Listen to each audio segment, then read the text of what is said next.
अभी तक जितने एक्सपीरियंसेस हुए हैं मेरे पर्सनली, उसमें ये समझ में आया है कि पेरेंट्स को छोड़ के और closest of the closest relations जो कि ब्लड के होते हैं, उनको छोड़ के हर रिलेशन में कोई ना कोई कॉम्प्रोमाइज़ होता ही होता है। बिना कॉम्प्रोमाइज़ के कोई रिलेशन रहता नहीं है अदरवाइज। तो तुम्हारा क्या मानना है इसमें? मैं तो ये तक मानना है कि आप अपने पेरेंट्स के साथ भी और पेरेंट्स आपके साथ भी कॉम्प्रोमाइज़ करते हैं, क्योंकि अंत में ये रिलेशंस, ये जो लेबल्स लगाए जाते हैं उसके आगे बढ़ के देखें तो कोई एक इंडिविजुअल है, हम्म। और हर इंडिविजुअल के अपने क्वर्क्स होते हैं, अपने बिलीव्स होते हैं, हम्म।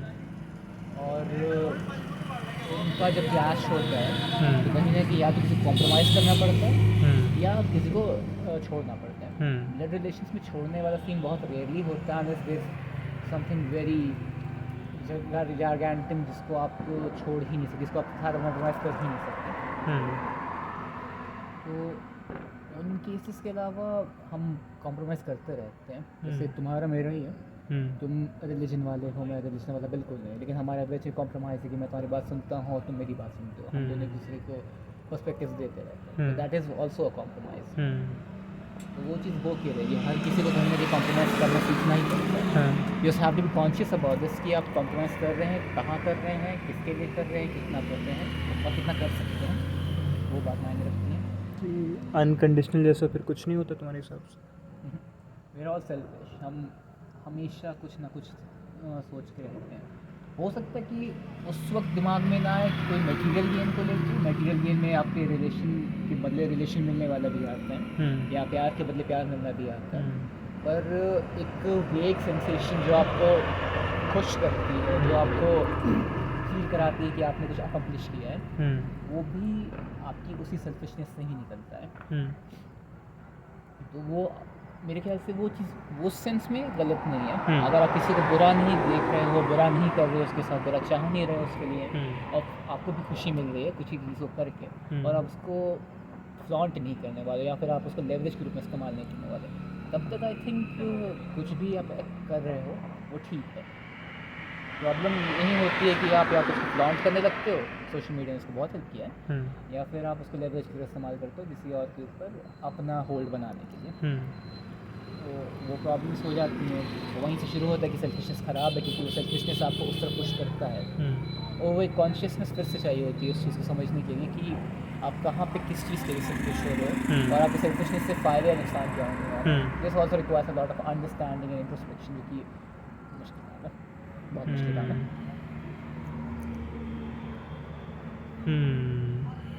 तो तुम्हारे हिसाब से अनकंडीशनल कुछ नहीं होता, ठीक है, तो जो कंडीशंस लगाई जाती हैं तो सबसे कैसे बोला जाए इसको, सबसे अनकंडीशनल कंडीशन कौन सी होती है तुम्हारे हिसाब से? ये मुश्किल सवाल है ना? आई थिंक एक स्पॉन्टेनिटी होती है किसी चीज़ को करने में, वो एक जगह हो सकती है जहाँ पे आप कंडीशंस का सीधे नहीं सोच रहे हो, इट जस्ट हैपेंस। सुबह सड़क के पर अभी किसी का एक्सीडेंट हो गया सामने, तो we will run to them, try to help. ये उसमें ये नहीं दिमाग में आएगा वो हमें पैसे दे देगा, हमें अच्छा लगेगा, उसमें उस वक्त दिमाग में नहीं आएगा। वो पोस्ट प्रायरी हो सकता है कि उस वक्त बाद में हम चौड़े में आ जाए कि हाँ हमने किसी की जान बचा ली, लेकिन उस हीट ऑफ द मोमेंट में आई थिंक हम वो नहीं सोच रहे होंगे कि हमें क्या मिलने वाला है इससे। तो बस एक होगा कि ये सही चीज़ है करने की, और ये करनी है। तो ये सबसे बेयर मिनिमम कंडीशन हो गई कि वो चीज़ राइट है, जो कि जस्ट है, और वो आपका at the moment at the spur of the moment होता है, या आपको अलग से इसके लिए कॉन्शियस सोचना नहीं पड़ता। तब आई थिंक वो हम सबसे करीब पहुँचते हैं अनकंडीशनल होने के।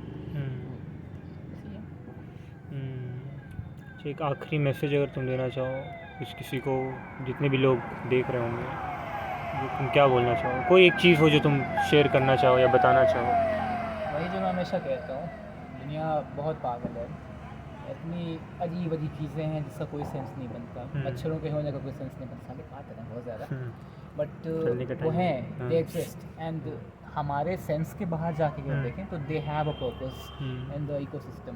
आई suppose they can be the bottom feeder of the ये फूड चेन फॉर एग्जाम्पल, कुछ होगा, but they exist and you have to accept that existence. और इस तरह के जितने भी पागलपन हो सकते हैं जो आप नॉर्मली नहीं सोचते, जो आपके लिए नॉर्मली प्लॉसिबल ही नहीं है, वो हो सकते हैं, तो उसके लिए हमेशा दिमाग में एक छोटा सा स्पेस खाली छोड़ देना चाहिए और अगर ऐसी कोई चीज़ आती तो उसको वहाँ पे फाइल कर देना चाहिए।